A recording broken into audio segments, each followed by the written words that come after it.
Buenos días a todos. Muchas gracias por estar aquí, a los que han podido asistir a este Salón de Actos de la Asociación de la Prensa de Madrid. Muchas gracias a toda la gente que nos está siguiendo por la retransmisión online. Disculpen a todos ustedes el retraso, pero bueno, ha habido alguna incidencia técnica de última hora que creo que se ha resuelto ya. Sin más, vamos a proceder a iniciar esta presentación del Observatorio de Ceuta y Melilla que hacemos desde aquí, desde la Asociación de la Prensa de Madrid a nivel nacional. Una iniciativa del Instituto de Seguridad y Cultura que ya presentamos hace unos días en Ceuta el día 2 de septiembre y en Melilla el pasado día 15 de septiembre, y para la que hemos conseguido, a pesar de las circunstancias de restricciones de movimientos dispuestas por la alerta sanitaria, pues un aforo importante de invitados en la sala, y hemos tenido la capacidad, gracias a la técnica, de difundir la presentación más allá de las personas que están aquí, a las que reitero el agradecimiento por el esfuerzo de haber venido. El Instituto de Seguridad y Cultura, como algunos de ustedes saben y para los que no lo conocerán ahora, es una asociación sin ánimo de lucro que promueve la prevención del extremismo violento y la investigación en materia de seguridad y defensa. El Observatorio de Ceuta y Melilla nace en el seno de este instituto. Carlos Echeverría, que se encuentra conmigo aquí en la mesa a mi izquierda, es el director del instituto, es profesor de Relaciones Internacionales de la UNED y miembro del Consejo Académico del Instituto de Seguridad y Cultura.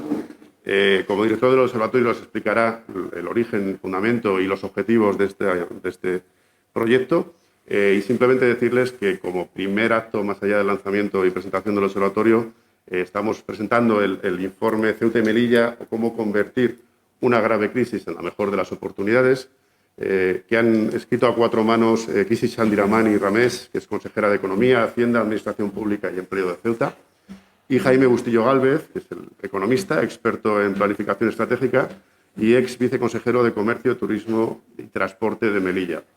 Los dos habrían querido estar aquí con nosotros, pero por las circunstancias que les he comentado antes de restricción de movimientos, entran desde Ceuta y Melilla respectivamente.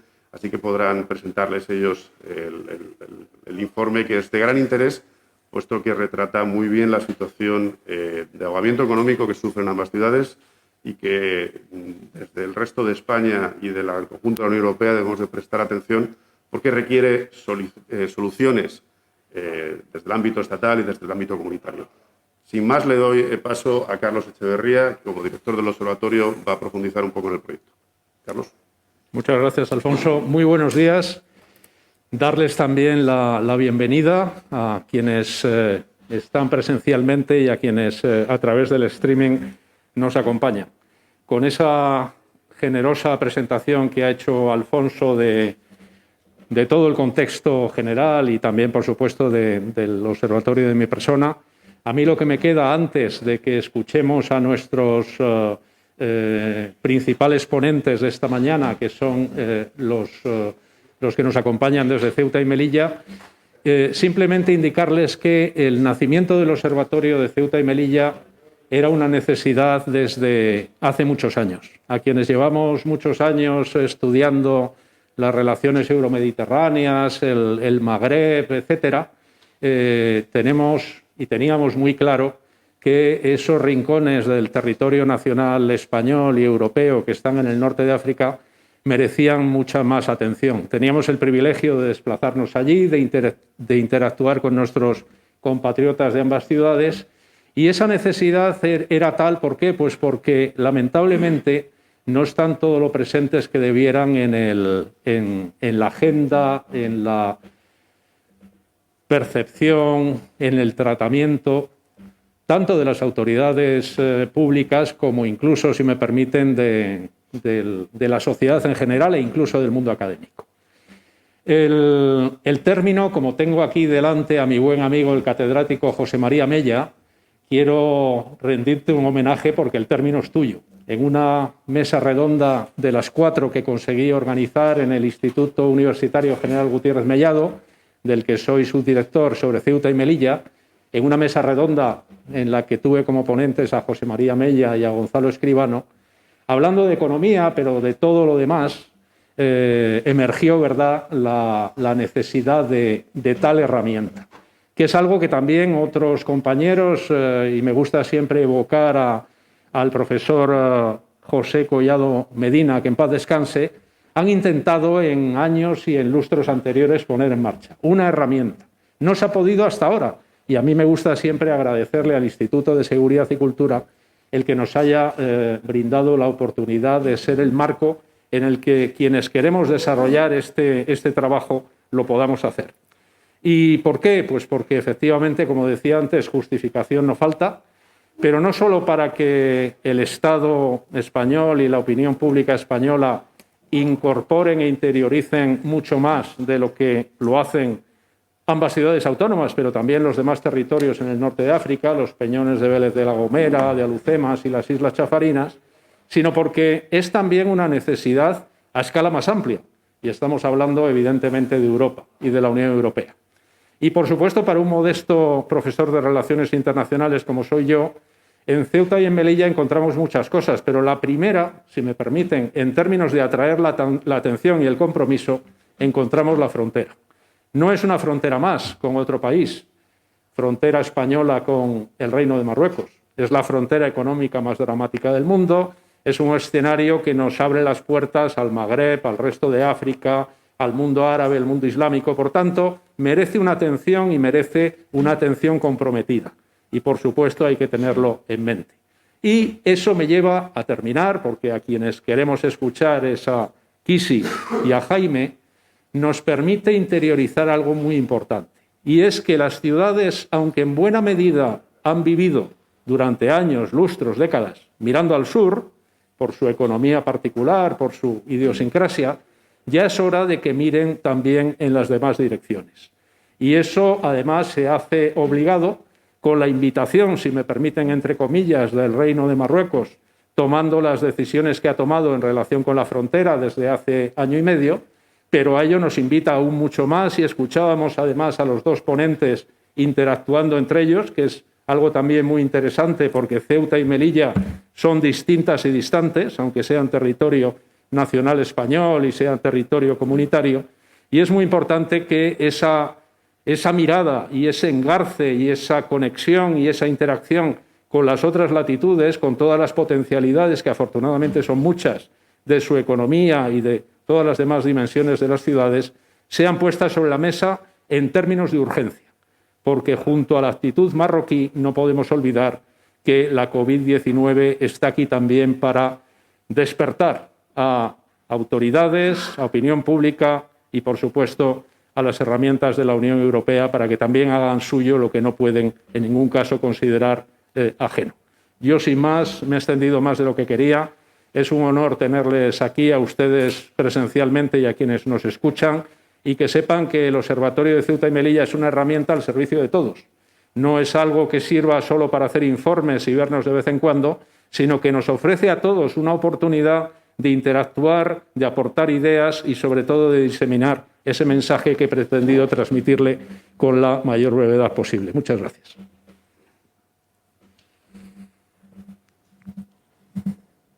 Bueno, ahora Kisi Chandiramani va a proceder a presentar la parte correspondiente del informe. Buenos días, Kisi. Gracias por estar hoy aquí con nosotros. Me consta que tenías obligaciones de gobierno que has sido capaz de compaginar para poder acompañarnos. A continuación, después de Kisi, hablará Jaime y después abriremos un debate con ustedes. Kisi, cuando quieras. Pues buenos días. Yo me oigo con retorno. No sé si cómo lo podemos arreglar. Ahora, perfecto. Fenomenal. ¿Se me escucha bien? Espero que sí. Buenos días. En primer lugar, agradecer al Instituto de Seguridad y Cultura esta oportunidad que nos da el Gobierno de la ciudad a abrir una ventana allí en Madrid, a abrir una ventana no solamente allí en Madrid, sino que el streaming nos va a permitir poder abrir una ventana al resto de España para que se pueda conocer la situación de, en este caso, la ciudad de Ceuta, pero que es muy parecida a la situación de Melilla, o la situación de Ceuta es muy parecida a la de Melilla, o así yo lo percibo desde estas latitudes. Gracias también a todos los asistentes. Bienvenidos, muchísimas gracias por este ratito, por este tiempo que van a dedicar a la ciudad de Ceuta en esta situación tan complicadísima con este tsunami que nos ha planteado la COVID-19 y que está siendo una situación muy, muy difícil de afrontar desde este lado del estrecho. Yo, cuando me invitó el Instituto de Seguridad y Cultura, en este caso el Observatorio de Ceuta y Melilla, a plantear esta crisis como una oportunidad, lo primero que quise fue poner negro sobre blanco la situación de la que partimos, ¿no? Y partimos de una situación en la que los ciudadanos de Ceuta, los ceutíes, los caballas, que así se nos conoce, somos un pueblo que siempre ha vivido en esta situación geopolítica, en esta situación en el mundo, entre dos mundos, entre dos realidades muy diferentes económicamente hablando y culturalmente hablando, pero de la que a pesar de los agravios, a pesar de esa lucha continua, siempre hemos sabido o hemos podido salir adelante. La COVID nos ha puesto delante de un espejo, después de muchos años de crecimiento económico, después de la crisis económica del año 2008, nos ha puesto delante de un espejo que nos retrata o que nos dice que tenemos que cambiar el modelo económico de la ciudad de una forma radical y importante desde estos momentos. Y además nos pone delante del espejo y nos dice y nos alienta a que esto no podemos hacerlo solo. Nosotros somos una ciudad muy pequeña, somos 80.000 habitantes, nuestro PIB es de alrededor de 1.500 millones de euros, 19 kilómetros cuadrados, sin recursos naturales y y con una alta densidad de población. Y no podemos hacerlo solo porque el asedio al que estamos siendo sometidos desde hace un año y medio, aproximadamente desde julio de 2012, por parte de las autoridades marroquíes, quiero decir, que no de nuestros vecinos, con los que siempre hemos tenido una muy buena relación de vecindad, el asedio de las autoridades marroquíes está siendo absoluto y total. Así, bueno, me quiero referir al cierre de los pasos peatonales en determinadas épocas, a la ralentización del paso fronterizo en determinados momentos, haciendo que las colas llegasen a ser de 6 y 7 horas para poder pasar al otro lado de la frontera. En octubre del año pasado, del año 19, hace un año ahora mismo, se cerró el cierre comercial, el traslado de mercancías de un sitio a otro, y este asedio ha sido constante en los últimos años, como digo, yo creo que marcando una estrategia que parece que tienen definida y a la que creo que desde el resto de España tenemos que dar respuesta. Y aquí estamos y aquí estaremos. Esta situación, como decía, hizo que en octubre del año pasado ese cierre de la frontera y del comercio supuso una reducción de las importaciones que la ciudad de Ceuta realizaba de aproximadamente un 50% de las importaciones. Lo tienen en el informe en cuanto a la cuantificación. Y si a esto le sumamos el tsunami que ha supuesto la COVID-19 en la economía de la ciudad de Ceuta, porque no hablo de la crisis sanitaria ni de la crisis social que tenemos en ciernes, sino de la crisis económica de nuestras importaciones, de lo que se nutre en las arcas de esta ciudad, ha caído en un 61%. Las cifras son dramáticas y en estos momentos, como en el resto de España, estamos pasando por una situación que, a pesar de esos presupuestos expansivos en cuanto a la inversión del Estado, en la ciudad de Ceuta tienen que ser doblemente expansivos, ¿no? Por estas razones que aludí. En primer lugar, el cierre de la frontera y, en segundo lugar, la COVID, que pocas explicaciones necesita porque desafortunadamente lo estamos viviendo en todo el mundo. Es verdad también que a partir de esta situación de crisis, a partir de la atención prioritaria que necesitan la sanidad, el ámbito social y la economía, desde la ciudad de Ceuta, y en este caso en el documento que presento, planteamos 7 alternativas o 7 estrategias en las que creemos que debe trabajar la ciudad. Además, 7 en Ceuta es un número muy llamativo o que está muy relacionado con la historia de Ceuta y quería yo que fuesen 7. Ceuta es conocida como Septemfrates porque está ubicada sobre 7 colinas y desde entonces y desde los romanos hasta la actualidad el número 7 está muy ligado a la ciudad y en este documento se plantean 7 posibilidades de reactivación económica. La primera tiene que ser una reactivación de la actividad comercial. La idea que tiene el gobierno de la ciudad es reducir los impuestos sin ser territorio que se pueda considerar paraíso fiscal, sino aprovechando nuestro régimen económico y fiscal especial que lleva vigente desde el año 1863, aprovechar ese régimen económico y fiscal y convertir a la ciudad en una ciudad con unos impuestos muy bajos, de cara a que podamos atraer visitantes y turistas del resto de España y del resto de Europa, si me permiten. Como ya pasa en otros territorios como puede ser Gibraltar, pero como digo, en este caso sí que Ceuta sea un paraíso fiscal.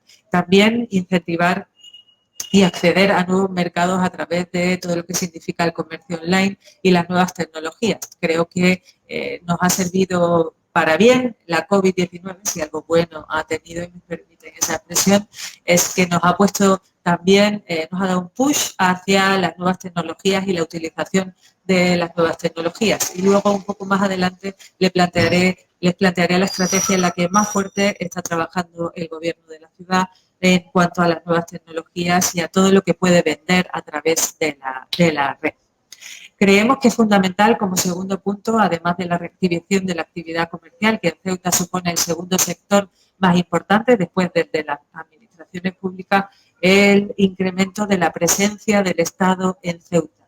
Para Ceuta es básico. Para Ceuta significa seguridad, significa confianza de los ciudadanos en que el Estado español está en Ceuta. Por eso los servicios que dependen del Estado tienen que ser en Ceuta doblemente reforzados. Me refiero a los cuerpos y fuerzas de seguridad del Estado, me refiero al ámbito educativo, me refiero al ámbito sanitario, me refiero al ámbito del Ministerio de Defensa, me refiero al ámbito del Ministerio de Justicia.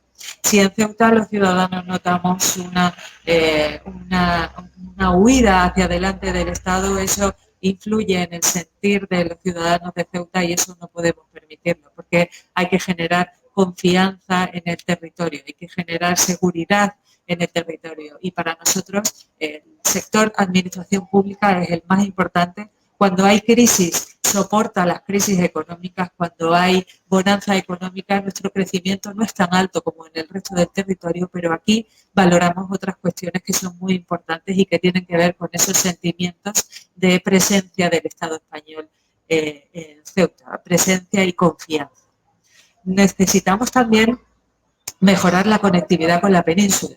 Hemos establecido y queremos que a partir de un contrato del Estado o un contrato de la ciudad autónoma, del gobierno de la ciudad autónoma, seamos capaces de poner unos precios máximos.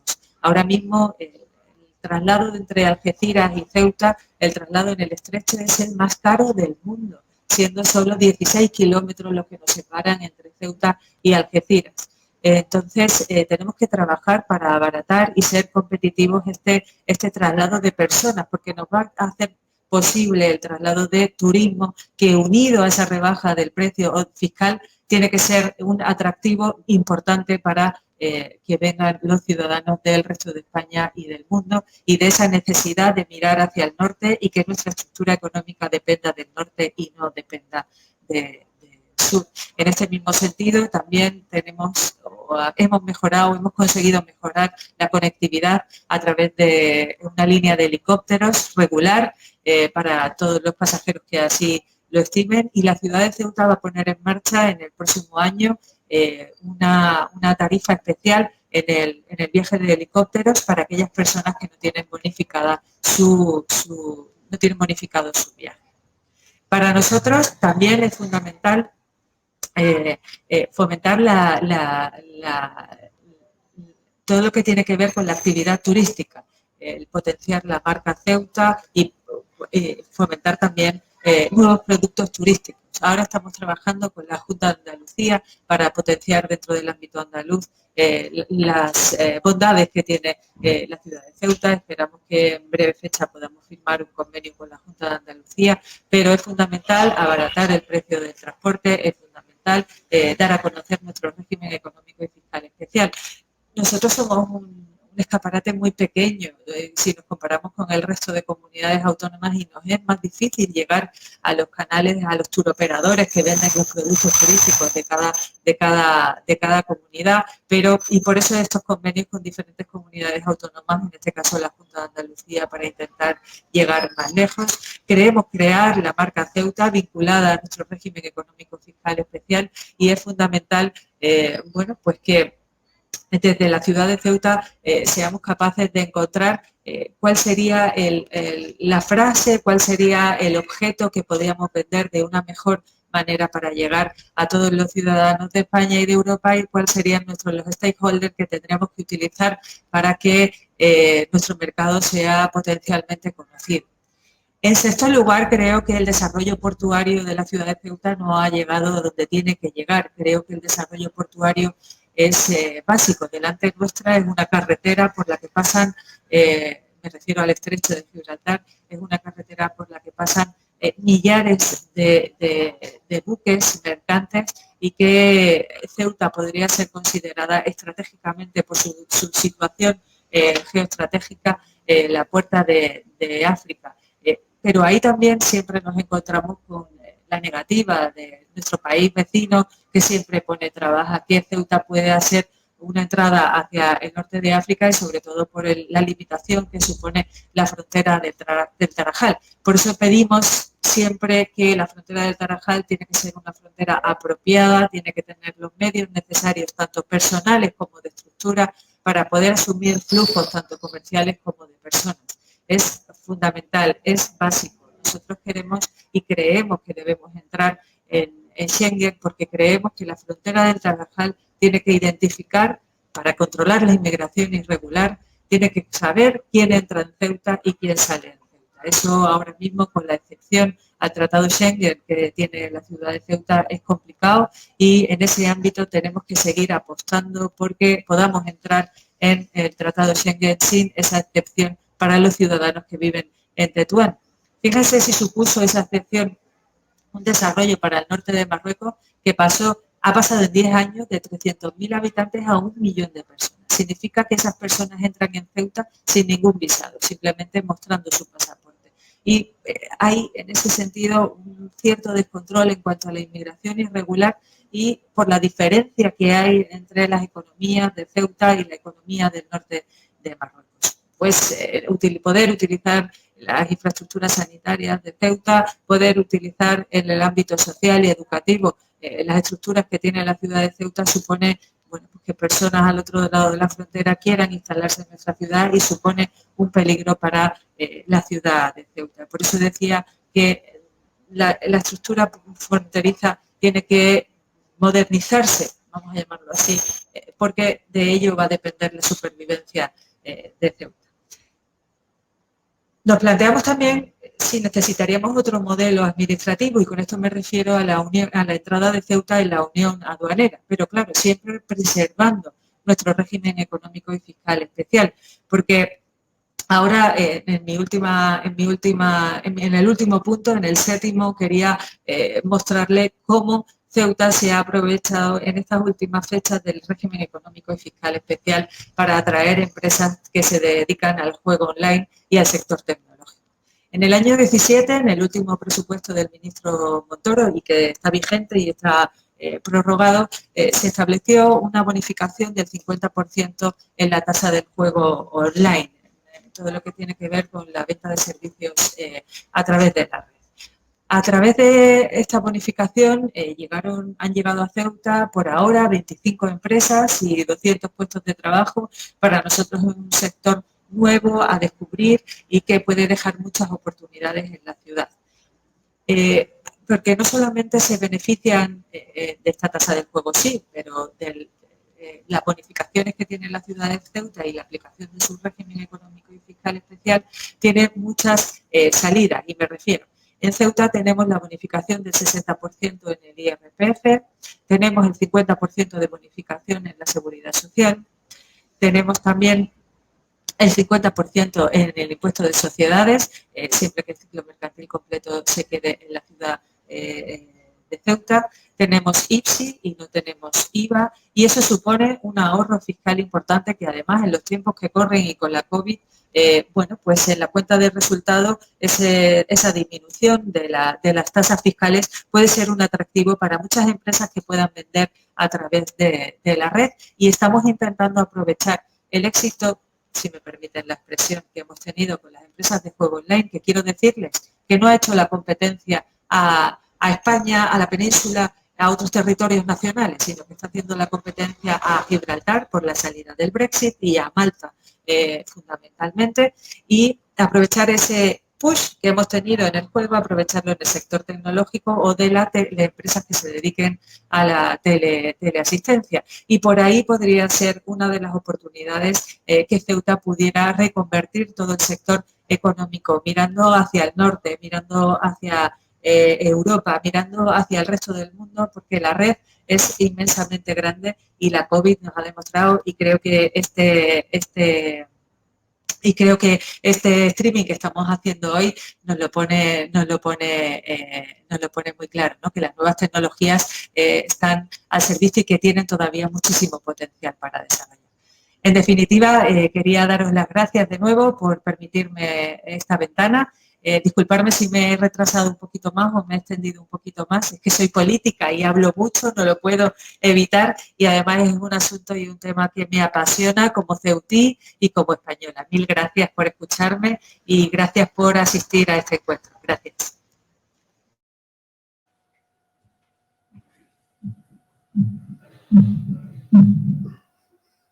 Muchas gracias, Kisi.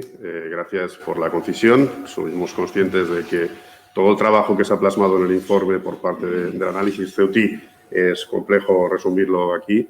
Pero bueno, explicarle a todos los que están siguiendo en streaming la presentación, que el informe lo distribuiremos esta misma mediodía o tarde, a más tardar. Todo aquel que esté interesado que se inscriba, por si acaso no lo ha hecho todavía, en el Instituto de Seguridad y Cultura. Vamos a dar paso a Jaime Busillo para la parte del análisis de Melilla.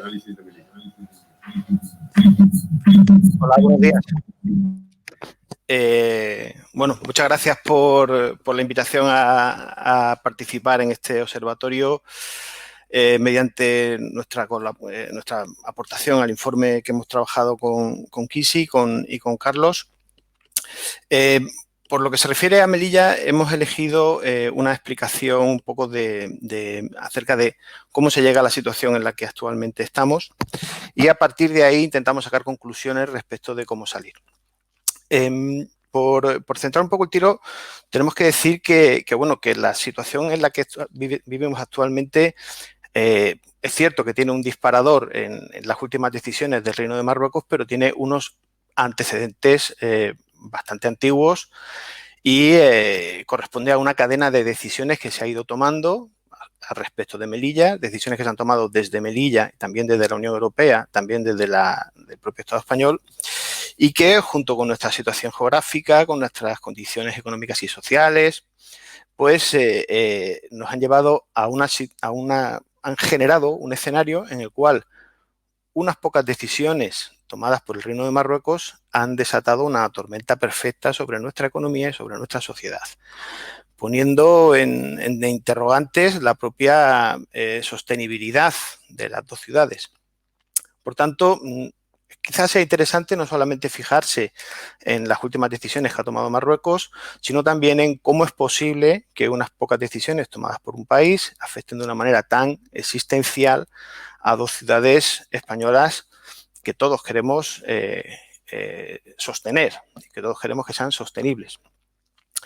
Las decisiones, los últimos acontecimientos, ¿no?, que nos han llevado a esta situación de emergencia, que ha quedado un poco tapada, ¿no?, por la situación de emergencia nacional, ¿no?, referida por la pandemia del COVID, pero que no nos engañemos, en Melilla supone un impacto terrorífico sobre su actividad económica y sobre sus condiciones de vida. Luego quizá podamos entrar un poco más en detalle, pero no estamos hablando de la crisis del COVID, sino de una crisis existencial en las dos ciudades. Bueno, el fin del comercio legal y paralegal con Marruecos, que la frontera que tenía Melilla con Marruecos, España a través de Melilla con Marruecos, Marruecos haya declarado que la quiere ajustar al concepto de paso vecinal, lo cual elimina cualquier trasiego de mercancías si los pasos de personas no es para turistas o no es para viajes internacionales. Que la ciudad de Melilla, como Ceuta, está viviendo un creciente aislamiento de las estructuras económicas mundiales, porque, como voy a explicar a continuación, elegimos en su momento un camino que implicaba necesariamente aislarte del resto del mundo. Y luego hay que señalar la incapacidad institucional que sufrimos en las dos ciudades, y no me refiero a las personas que lideran las instituciones, sino la propia esencia de cómo estamos organizados, que fue suficiente para acompañar un proceso de continuidad en cuanto a cuál era nuestra función económica en el mundo, nuestra función económica en nuestro entorno, pero que se está demostrando incapaz de liderar cambios o de adaptarnos a los cambios que ocurren en nuestro entorno. En fin, lo que ocurre es que, claro, este shock que estamos sufriendo, este triple shock que estamos sufriendo, en el fondo encierra una clave, como espero que pueda transmitirles en el transcurso de mi pequeña explicación, incluye precisamente un elemento de necesidad de transformación. Precisamente ha sido no transformarnos, no adaptarnos al cambio económico, lo que nos ha traído hasta aquí. Y tenemos delante un gran argumento, un gran motivo para cambiar esa actitud de ser refractarios al cambio, para ir liderando el cambio y poder dejar, después de la inmensa polvareda que se está produciendo por este shock que os he comentado, dejar a Melilla en una situación de mejor estabilidad financiera, mejor estabilidad social, y dejar de ser un punto de problemas para España y dejar de ser un punto de problemas para Europa, sobre todo en el marco de las relaciones hispano-marroquíes y las euro-marroquíes. Bueno, nuestra ciudad es una ciudad que hace los años 50 del siglo pasado era una auténtica maravilla, es decir, era un polo de desarrollo económico para el norte de África, desde el Rif hasta el fin de la Guelaya, el punto de entrada de cualquier tipo de suministro industrial, empresarial y de consumo para toda la población. Un polo de comercio al que acudían los españoles, los peninsulares, a comprar y a proveerse. Estamos hablando de que Melilla tenía unas condiciones económicas que le hacían estar conectadas con el comercio mundial de manera privilegiada respecto incluso de la propia península ibérica. Melilla tenía en una España y en un Marruecos que eran países, digamos, no abiertos comercialmente, países muy restrictivos con el comercio internacional, economías cerradas, que decimos los economistas, pues tenía una economía abierta. Es decir, no teníamos control de cambio, no teníamos control de exportaciones, éramos un puerto franco, somos un puerto franco, lo seguimos siendo, respecto por lo menos de los aranceles españoles, dotado de una gran capacidad de conexión con otras redes comerciales, debido a que había y hay aún pues comerciantes de distintos orígenes, alemanes, con conexión con la India, de religión judía, que tenían unas relaciones de confianza con proveedores de todas esas zonas, a través de las cuales en Melilla se podían conseguir realizar importaciones prácticamente de cualquier mercancía del mundo. Pero es que además un sistema financiero homologable, un sistema financiero que permitía pues, documentar las importaciones por crédito documentario con total garantía para cualquier exportador, y pues seguridad jurídica de un país occidental y avanzado, que permitía instrumentalizar, servir de punto de suministro para muchos españoles que venían a Melilla a comprar, y de punto de suministro para la población marroquí de esta parte del norte de África. Y bueno, pues Melilla era un centro de creación de valor en su entorno. Esta situación empieza a cambiar. En los años 50 podemos encontrar varios puntos, ¿no?, de arranque, ¿no? Yo he elegido la entrada de España en la Unión Europea porque tuvo más de un efecto sobre Melilla, pero lo más importante para mí es entender que es los cambios de entorno, de nuestro contorno, los que o sea, la falta de adaptación o de toma en consideración de estos cambios en nuestro entorno, los que nos han llevado a esta situación en la que Marruecos ha tenido la capacidad, bueno, yo no entro a si es su voluntad o no es su voluntad, que parece, pero no entro a discriminar en esa cuestión. Pero sí digo que el que Marruecos, sus decisiones afecten de esta manera a nuestras ciudades, tiene que ver con que durante todos estos años Melilla ha elegido no adaptarse a su entorno. Y en todo caso las adaptaciones han sido restrictivas. Y vamos a entrar a ello. Bueno, cuando España entra en la Unión Europea, ya había empezado antes, en el tardofranquismo, empieza a transitar de una economía cerrada a una economía proteccionista, a una economía abierta que va incardinándose en el resto de estructuras comerciales mundiales, a participar en acuerdos comerciales mundiales y a liberalizar el comercio y a liberalizar su economía. ¿Esto qué significa? Pues significa que mercancías que antes no se podían encontrar en la península, pues se empiezan a encontrar. Quiero decir que mientras que antes uno, si quería una radio moderna, tenía que encontrar a alguien que fuera a Melilla para que se la comprara y se la trajera, todos los melillenses hemos estado muchísimos años haciendo ese trabajo de acarreadores, empiezan a aparecer en los mercados españoles, que creo que no es malo, que creo que es bueno, y por tanto, bueno, pues uno de los incentivos de comprar en Melilla pues desaparece, ¿no? Eso afecta también a las relaciones con Marruecos. ¿Por qué? Pues porque desde que la Unión Europea quiere generar, ¿no?, en su entorno, a través de los acuerdos paneuro-mediterráneos del año 96, que terminan en el año 2000, un área de integración económica, porque quiere que su flanco sur esté poblado por vecinos que tengan unas relaciones lo más pacíficas, lo más integradas posibles, pues lanza la iniciativa de, como hemos dicho, los acuerdos de Barcelona y busca una integración económica. Integración económica significa que Marruecos, con todos los países firmantes de ese acuerdo, que son toda la cuenca sur del Mediterráneo, más Turquía y bueno, también Egipto, en fin, pues acuerdan hacer una reducción de aranceles entre ellos, hacer una reducción de aranceles con la Unión Europea y organizar unas ciertas ventajas a la hora de exportar mercancías o productos a la Unión Europea, siempre y cuando comercien entre ellos o hagan operaciones de integración económica entre ellos. El resultado de todo esto son pues, unos acuerdos de desarme arancelario entre Europa, que quiere decir España, y Marruecos, y la definición de unas reglas de origen que privilegian la acumulación diagonal de origen hasta constituir mercancías que sean aceptadas en la Unión Europea. Me voy a explicar muy brevemente. La Unión Europea tiene define un arancel común para todo su territorio, lo que significa que cuando a cualquier país quiere introducir mercancía en la Unión Europea, entre por la frontera que entre, tiene que abonar los mismos aranceles para acceder al mercado europeo. Esta definición de esa cantidad de aranceles depende de varios elementos, uno de los cuales es bueno, ¿cuál es el país que intenta meter la mercancía? Porque no le cobramos lo mismo a una mercancía que viene de Estados Unidos, a una mercancía que viene de Japón o de Australia o de Tanzania. Bien. Por tanto, es importante entender cuál es el origen de la mercancía. Esta explicación a algunos de los oyentes les parecerá innecesaria, pero pienso que quizá a alguien le puede interesar. Entonces, esa determinación del origen de la mercancía es, como estoy explicando, es importante para poder definir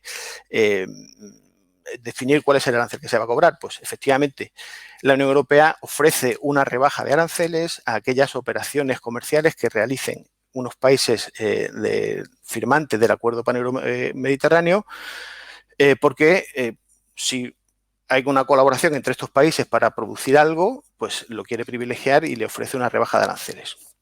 Bien, estas son las reglas de origen que se le aplican a Melilla, porque Melilla fue incluida en ese acuerdo paneuromediterráneo.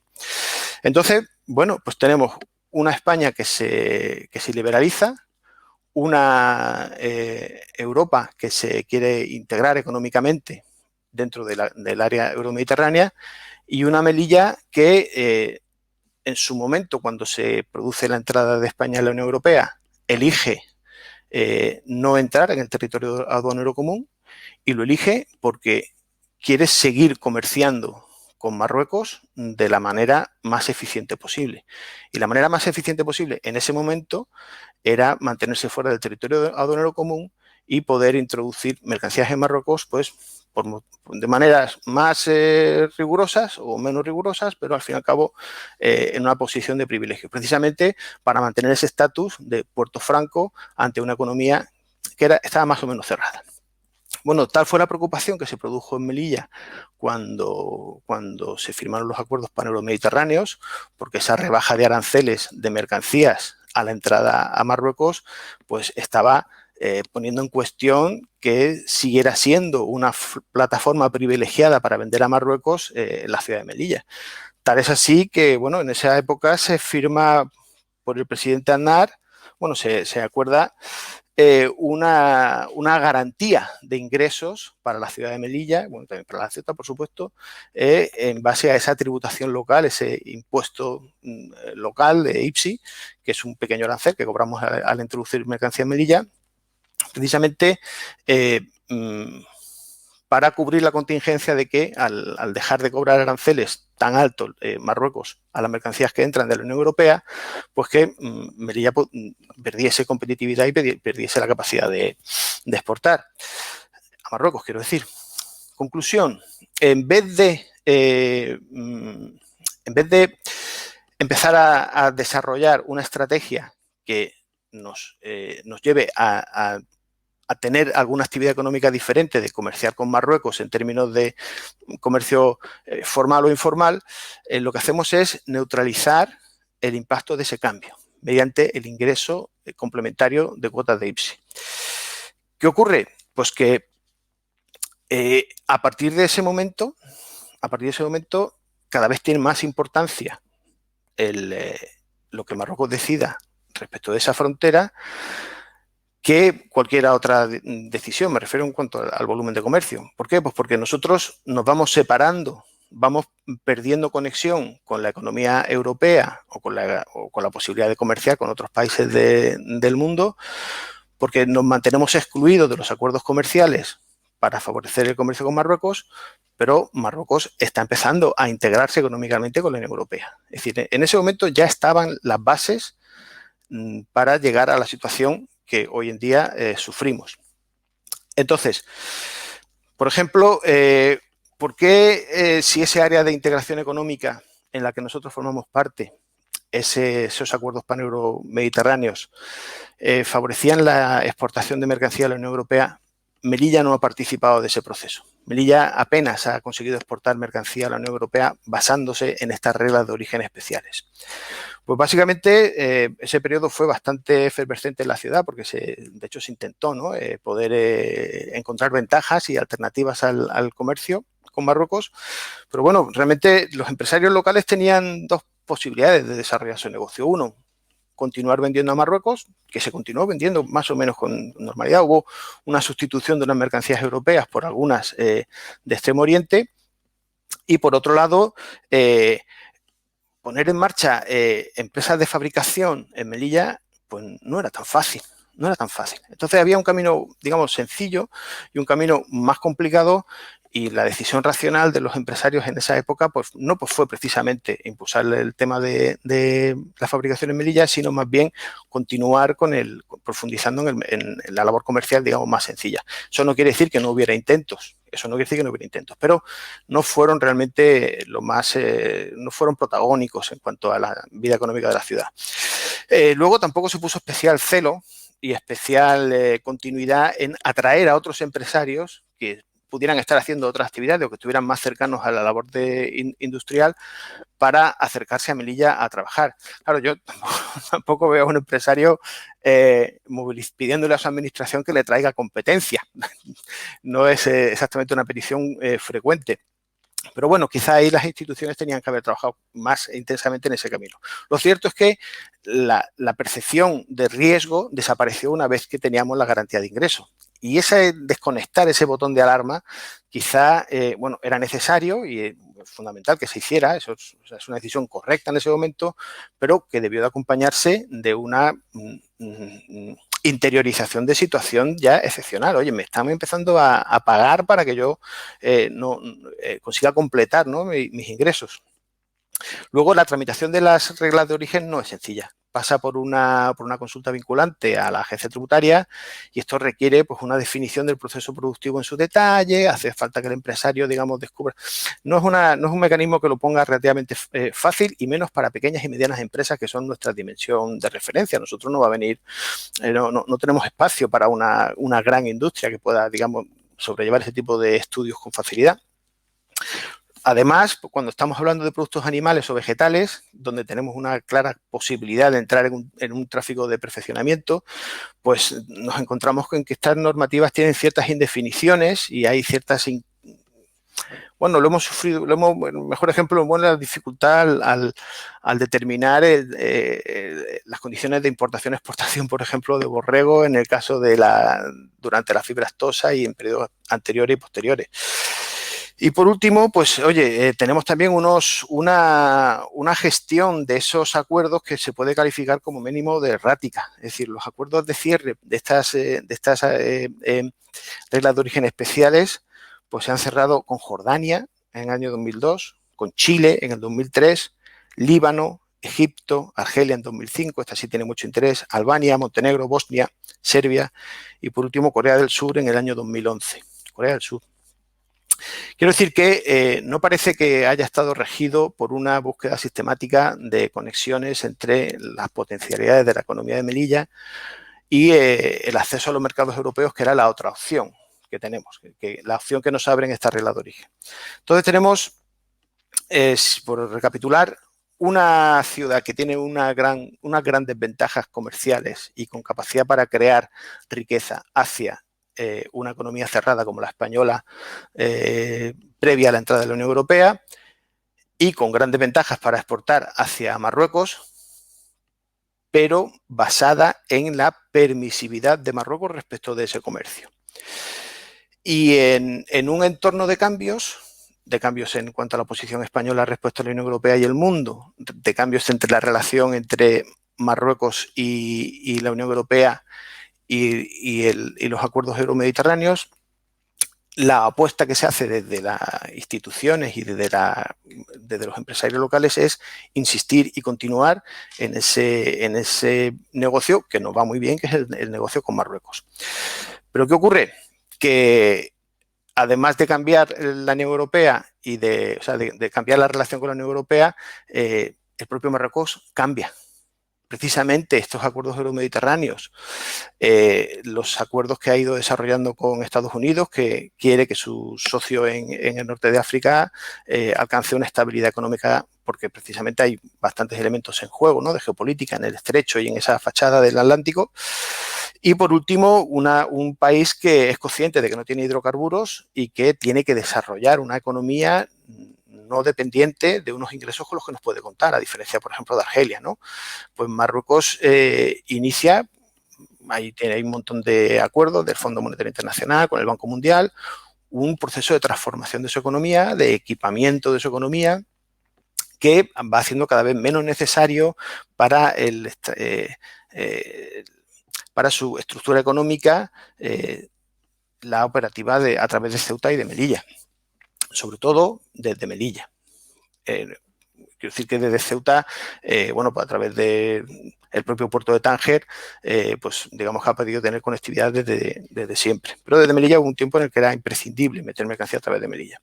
Bueno, pues si nosotros vamos apostando cada vez más a comerciar con Marruecos y Marruecos a comerciar con Marruecos en base a la permisividad marroquí.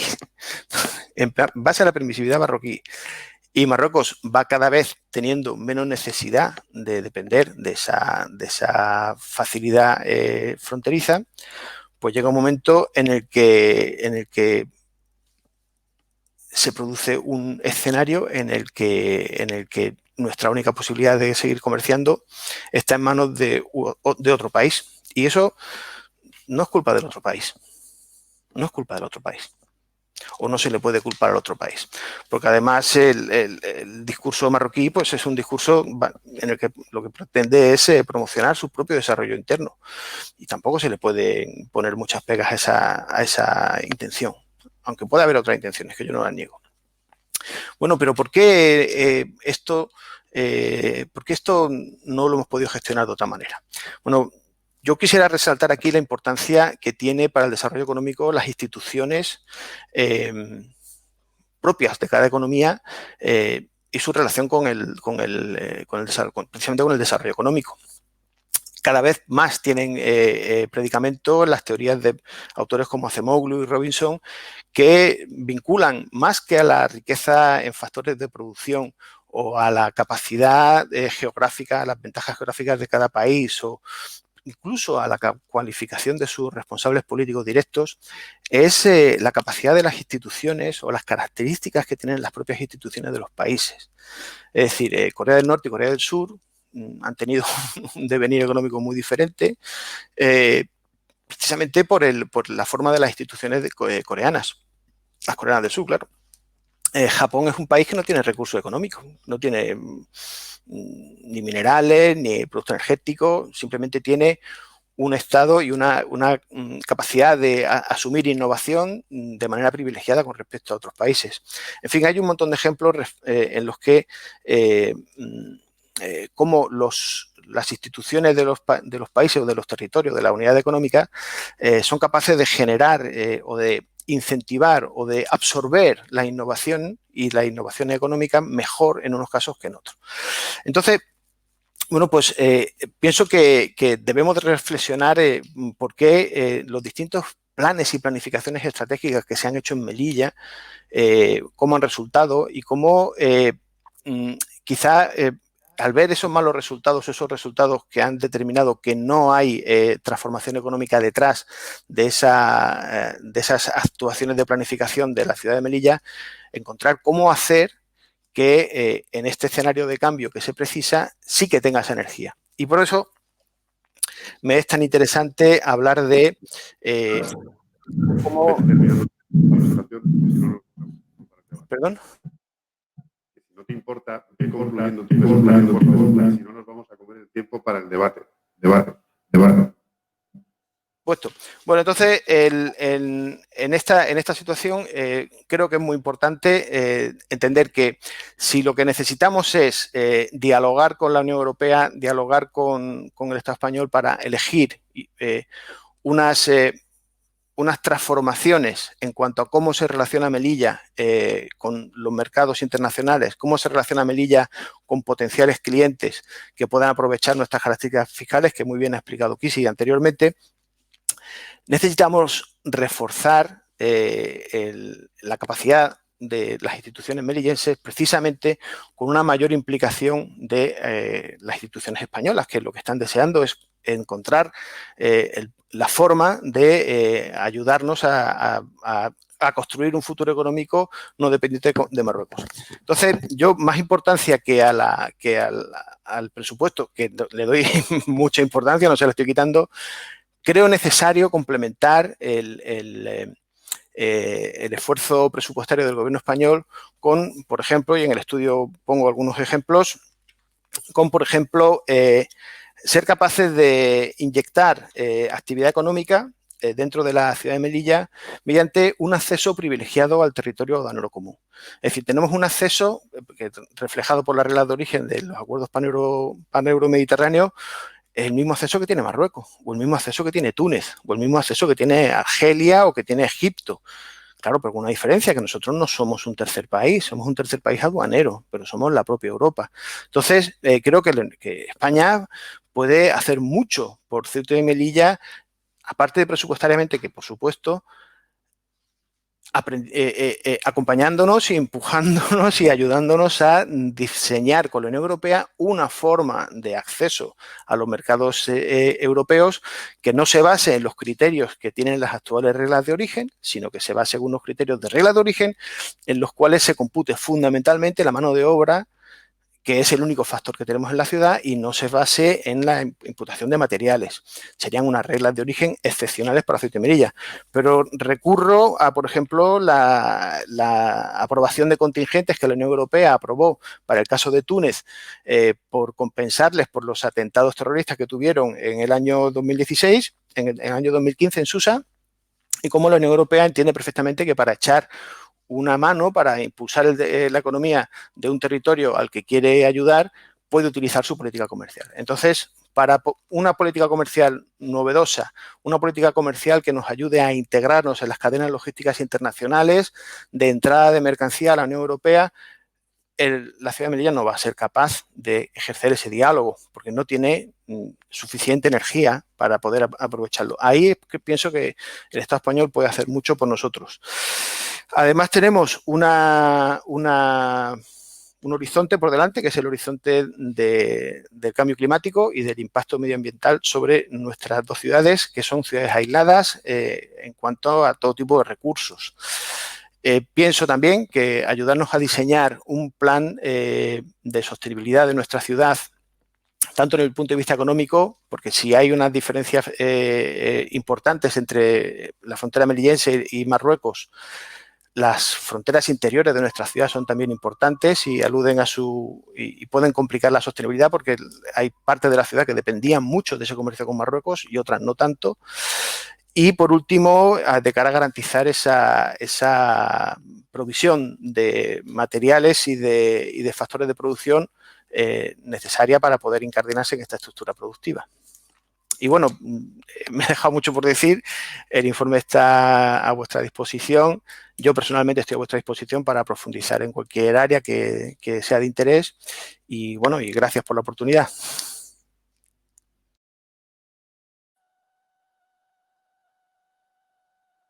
Muchas gracias, Jaime. Gracias a ti también por la concreción. Somos conscientes del esfuerzo que haces, porque el análisis es denso y es muy pormenorizado. Pero como dices, es mejor que se acuda a la lectura del informe que difundiremos y que estará disponible en la web. Quiero dar paso bueno, desde el streaming no se observa, pero la sala está prácticamente llena. Quiero reiterar el agradecimiento a la gente que ha hecho el esfuerzo de venir aquí. Sé que no es fácil y más en las circunstancias que estamos viviendo en Madrid. Así que quiero primero dar paso a los asistentes presenciales. Tengo anotadas algunas de las preguntas que se han ido lanzando desde el chat en directo. Si hay alguien que tenga alguna pregunta, bien para Carlos en el marco del observatorio o bien para alguno de los ponentes en concreto del informe.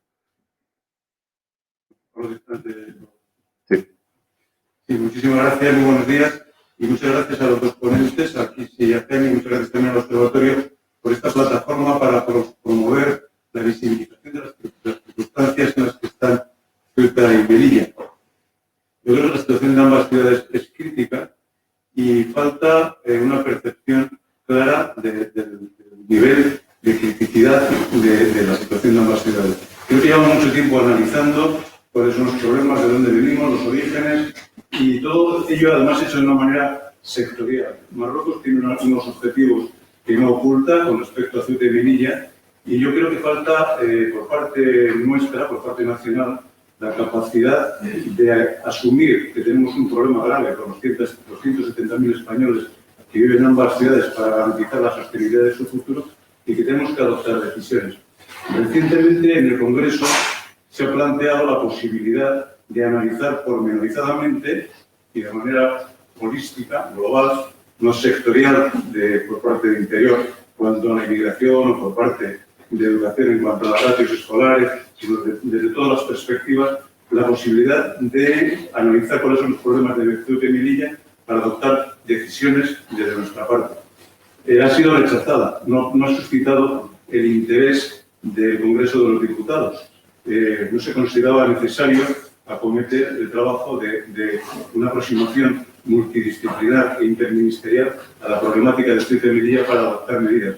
Me gustaría saber cuál es el punto de vista que eso produce en Ceuta y en Melilla a los dos intervinientes.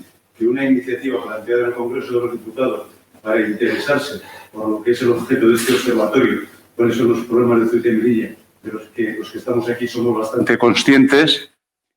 Perdón. ¿Por qué razón en el Congreso de los Diputados nuestros representantes nos suscita este interés? Muchas gracias y muy buenos días. Muchas gracias. No sé si lo habrán oído. Damos paso a Kisi para que responda y después a Jaime, por favor. Pues, bueno, en primer lugar, decir que es importante que las realidades de Ceuta y Melilla, en este caso de Ceuta, puedan ser visibilizadas y puedan ser explicadas de una manera directa por parte de los que ostentamos la representación en estos momentos en un ámbito tan importante como es el Congreso de los Diputados. Pero también quiero decir que nuestra voz también se escucha, o por lo menos así lo intentamos, por ejemplo, en este foro en el que estamos, también a través de los diferentes miembros del Gobierno tenemos acceso a las conferencias sectoriales donde podemos reunirnos con los ministros y con los ministerios y con todos los equipos que conforman los ministerios, pero es verdad que la realidad de Ceuta y Melilla pasa por un momento crucial. Las últimas actividades que ha tenido, por llamarlo así, que ha tenido el gobierno de las autoridades marroquíes sobre la frontera del Tarajal, bueno, vienen a demostrar o vienen a poner sobre la mesa un camino que se ha iniciado y que la debilidad que en estos momentos por la COVID tenemos en las instituciones españolas, bueno, pues creo que hay que ponerlo sobre la mesa, que todo el mundo lo conozca, pero que nadie dude que desde el Gobierno de la ciudad estamos apostando continuamente, contando, explicando en todas las conferencias de presidentes que ha habido en estos meses de pandemia, analizando junto al resto de presidentes y con el presidente del Gobierno la situación de Ceuta. En este caso, que por razón de la inmigración, además del cierre comercial, el cierre de la COVID y la presión migratoria, cada semana 25 nuevos migrantes llegan a la ciudad, pues, sin salida, porque no pueden salir de la ciudad, nos ponen en una situación complicada y que hay que explicar y que en el Congreso creo que es importante que también se nos escuche.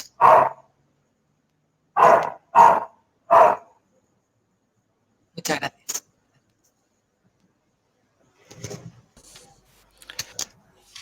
Bueno, primero decir que estoy de acuerdo con Kisi en que efectivamente los gobiernos locales se matan. Los gobiernos locales se dedican con cuerpo y alma todos los días con toda su energía. O sea, eso no lo puede dudar nadie, porque hay gente que es de su tierra que sufre cada vez que ve estas cosas pasar. Eso, vamos, si en algún momento ha podido dar la impresión de que hay dejadez por parte de la autoridad, no es verdad. No es verdad. De hecho, poder construir esa alternativa del juego, que fue iniciativa de las autoridades ceutíes ante el ministro Montoro para conseguir esa unificación, es un buen ejemplo de que no se está de brazos cruzados. No se está de brazos cruzados. Por otro lado, también debo decir que estoy personalmente de acuerdo en la propuesta que el diputado por Melilla presentó. Yo estoy de acuerdo. Yo creo que es necesario.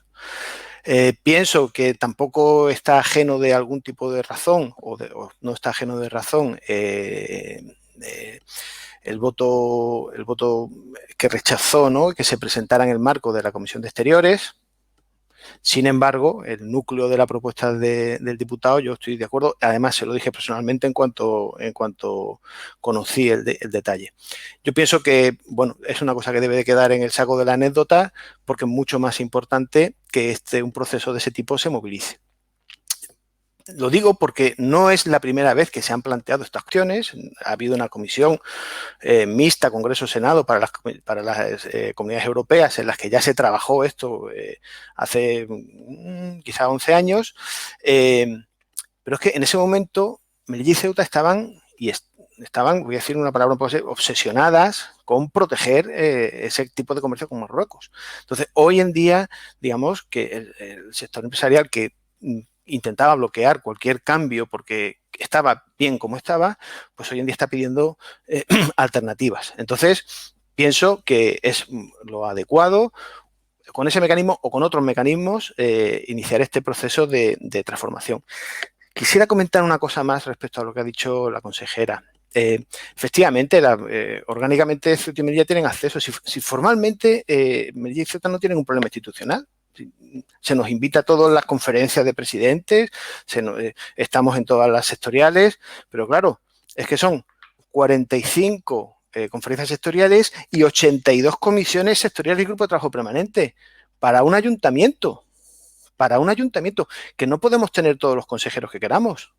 No podemos tener 20 consejeros. Como bien sabe la diputada, la diputada local, la sentencia 3598-2019 nos retrotrae al régimen municipal para la formación de gobiernos locales.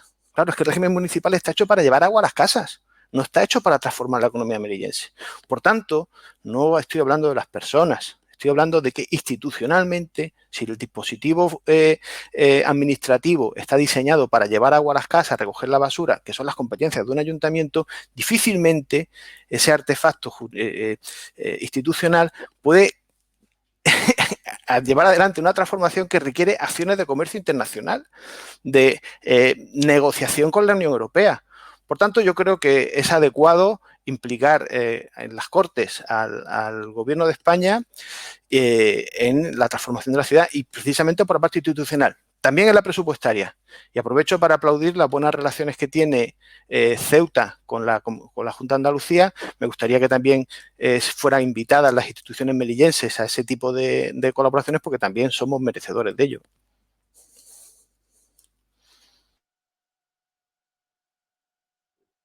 Buenos días.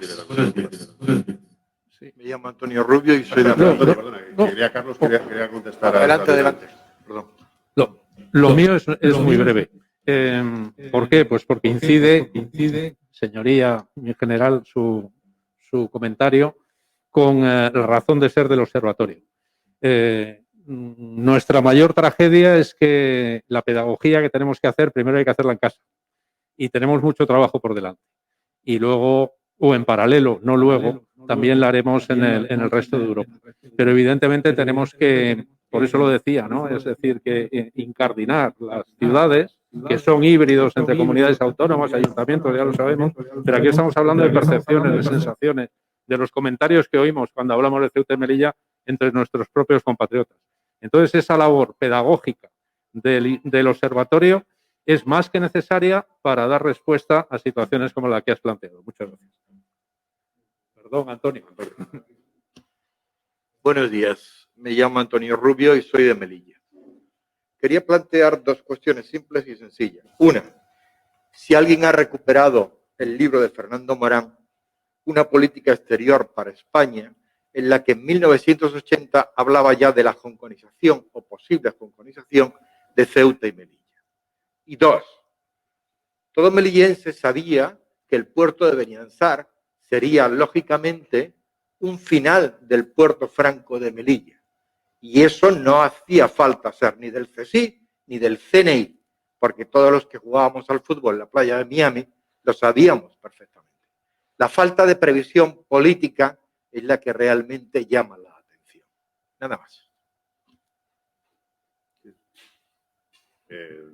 No sé si, Jaime, ¿quieres tú hacer algún comentario?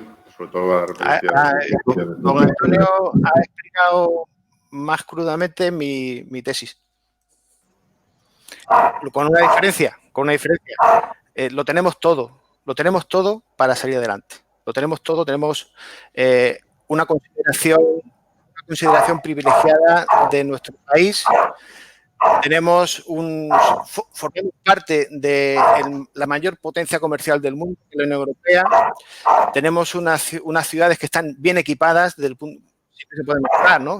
Bien equipadas desde el punto de vista institucional y organizativo, y lo tenemos todo para salir de aquí. Y lo que creo que estos hechos nos dan es el gatillazo, el golpe de gatillo necesario para iniciar ese proceso de reforma. Yo pienso que efectivamente esto es lo que tenía que pasar, ha pasado, pero tenemos todo lo necesario para salir adelante. Yo creo que hay que, como dice el título... Disculpa. Perdón, es que con eso de la videoconferencia es más complicado, ¿no? Yo creo que, como dice Jaime, lo tenemos todo por hacer. No sé si con el proceso de Hong Kong se refiere a llegar a un acuerdo con Marruecos para que dentro de 50 años dejemos de ser lo que somos. No sé si ha querido decir eso, pero yo ni me lo planteo. Es decir, para mí no tiene ningún sentido, valga, si me permite la expresión.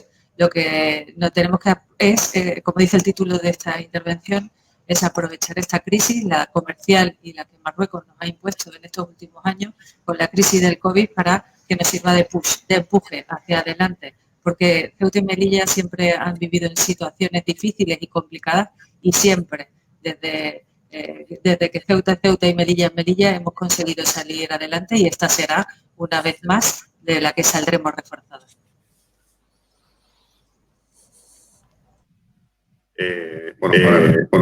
Retomo la idea. Si me permite la sala, voy a pasar 3 preguntas que han lanzado desde el seguimiento de los seguidores en streaming. Una primera, hay una para cada uno. Primero para Carlos. Enrique Ávila desde Ceuta nos pregunta, o te pregunta, que si consideras necesaria fijar una postura de Estado sobre la política española en Europa y África sobre Ceuta y Melilla. Si me permites, voy a lanzar las 3 y posteriormente por orden contestáis. Y Dionisio García Flores envía una pregunta para Kisi y otra para Jaime. La primera es para Kisi. ¿Cómo afecta el Brexit de Gibraltar a la economía de Ceuta y qué oportunidades se pueden abrir?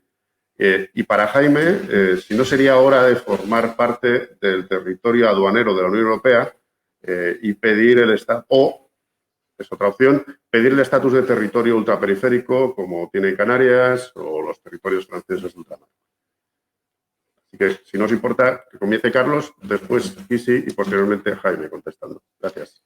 Muy bien, pues respondo a Enrique Ávila Pérez. Para quienes no le conozcan, es el secretario del Centro de la UNED de Ceuta y profesor tutor de la UNED, compañero de quien les habla. Y efectivamente, claro que haría falta marcar con claridad y con rigor y con contundencia político-diplomática, verbal, etcétera, una posición clara. Para llegar a ello, dado que aquí ingenuidades ninguna, hay que quitarse toda una serie de complejos y de ideas preconcebidas, superar despistes y superar en algunos casos también planteamientos que no son acordes con los propios de un ciudadano español o de una ciudadana española. Me refiero a quienes están no solo en la política, sino en la academia, en la empresa, en los medios de comunicación. Ceuta, Melilla, los demás territorios son territorio nacional como cualquier otro, excéntrico en términos geográficos, pero bien cargados en términos jurídicos, históricos y demás de españolidad, y no debería detenerse evidentemente ese complejo, ese miedo, ese despiste o esa mala intención en ocasiones. Es verdad que plantear con rigor, tanto a nivel nacional como a nivel de la Unión Europea, esto algunos asumen que puede de principio tener un coste en términos de la relación bilateral con Marruecos, pero evidentemente las relaciones exteriores de cualquier Estado serio pues se gestionan con muchas herramientas y con muchas habilidades. Entonces, respondiendo a Enrique, ambos desde la academia, lo cual le da a uno una comodidad, pero también en ese espíritu pedagógico hay que contestar pues con lo que uno cree que debe de contestar y con los argumentos que debe de contestar.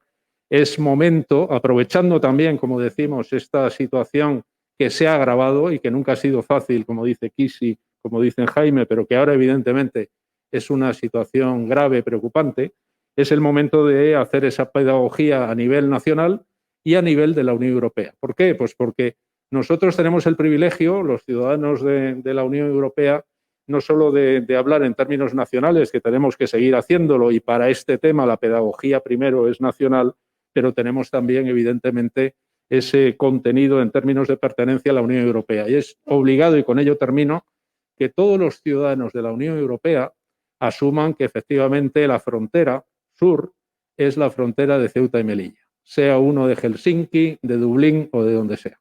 Yo creo que con esto ya he respondido a Enrique y transmitido un mensaje que es el del Observatorio de Ceuta y Melilla. Y todo el rollo que yo había sacado. Lo que decía es que nuestra intención es aprovechar la situación del Brexit y que las empresas que estaban instaladas en Gibraltar, ya sean de juego o ya sean de tecnológicas que se dediquen al desarrollo de software o a la venta de este software a otras empresas, pues por nuestra proximidad con Gibraltar, que estamos muy cerquita, a 1 hora en barco, a 5 minutos en helicóptero, vinieran a nuestra ciudad, se instalaran y se fueran capaces de generar rentas en nuestra ciudad. A partir del año 18, con la última aprobación de presupuestos, el señor Bravo, que fue nuestro diputado nacional y que ahora es consejero de Hacienda de la Junta de Andalucía, introdujeron esa reforma que la ciudad de Ceuta ha sido o está siendo bien aprovechada y que además está sirviendo para atraer no solo al sector del juego, sino también al sector tecnológico y, como decía, a la venta de este software. Al final, estas empresas lo que quieren es seguir operando desde Europa, evidentemente desde Ceuta, y con un régimen fiscal muy favorable para sus intereses. Muchas gracias.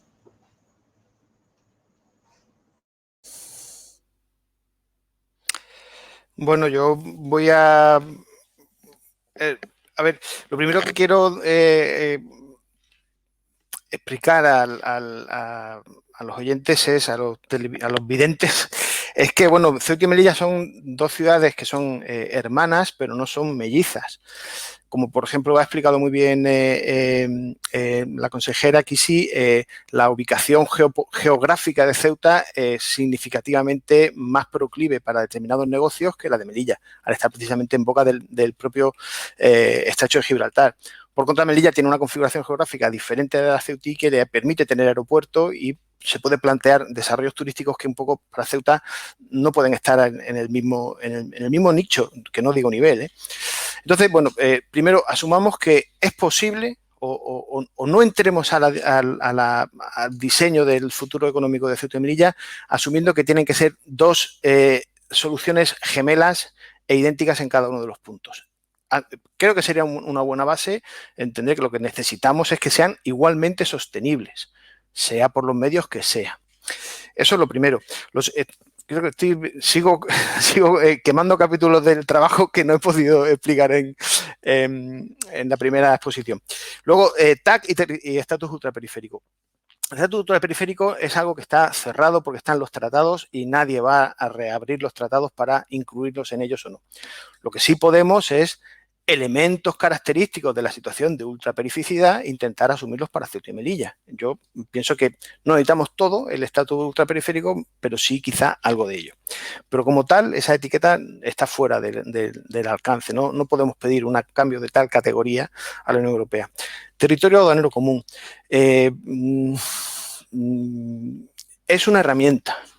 Ciertamente tiene la capacidad de parecer una solución en sí mismo, entrar o no entrar, Schengen entrar o con excepción, sin excepción, son herramientas. Tenemos que verlas como tales. El TAC puede ser conveniente dependiendo de qué negocio es el que tú quieres realizar.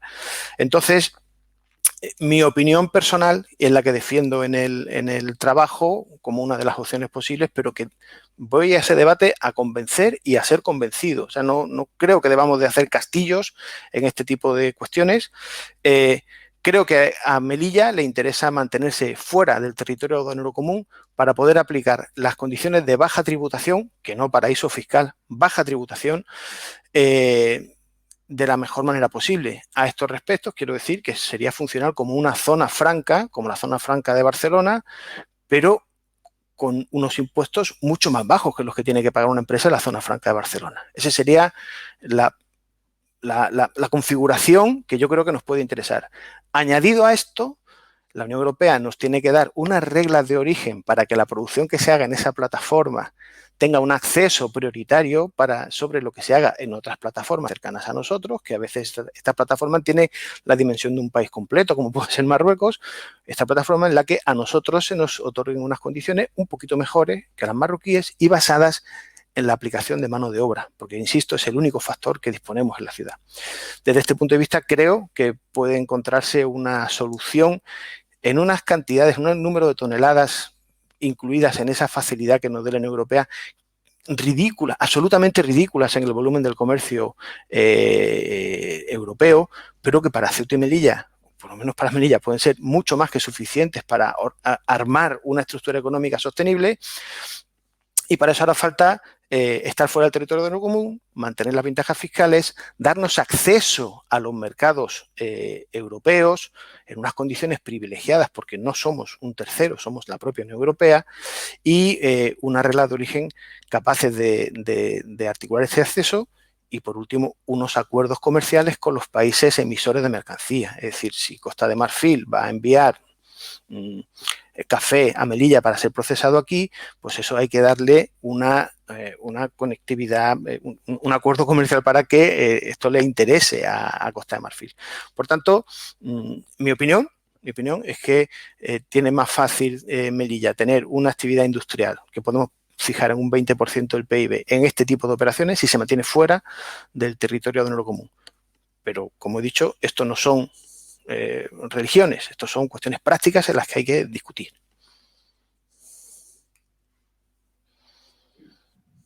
Perfecto. Bueno, ¿hay alguna pregunta más de la sala? Pues, Carlos, no sé si tienes algo más que añadir. Bueno, yo creo que habremos llegado todos a la conclusión de que, aparte de la necesidad del Observatorio de Ceuta y Melilla, tenemos mucho trabajo por delante.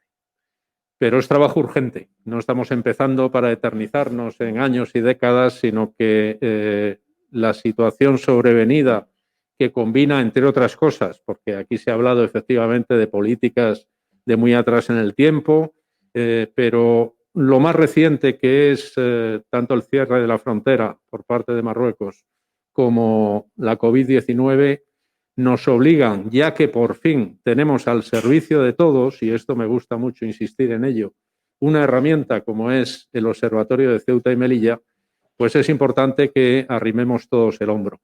Hemos arrancado con un tema mollar, como es la economía, pero hay otras muchas dimensiones que ya están ahí esperando para que sean tratadas por todos nosotros. Muchas gracias por su presencia. Y seguiremos trabajando con ustedes. Alfonso. Simplemente insistir en el agradecimiento a todos los que han seguido a través de Internet la retransmisión, a los técnicos que han hecho posible que esto sea así, y a todos ustedes presentes en la sala por el esfuerzo de haber venido, y relanzar de nuevo la invitación que hace Carlos de que el observatorio es un instrumento vivo que necesita alimentarse de aportaciones de todos ustedes, representantes de instituciones que son necesarias para poner el foco en la situación que vive en Ceuta y Melilla, que efectivamente, como dice Carlos, es urgente atajar y resolver. Muchas gracias a todos ustedes y simplemente dejarles caer que para noviembre esperamos poder tener novedades relacionadas con el observatorio. Gracias. Gracias.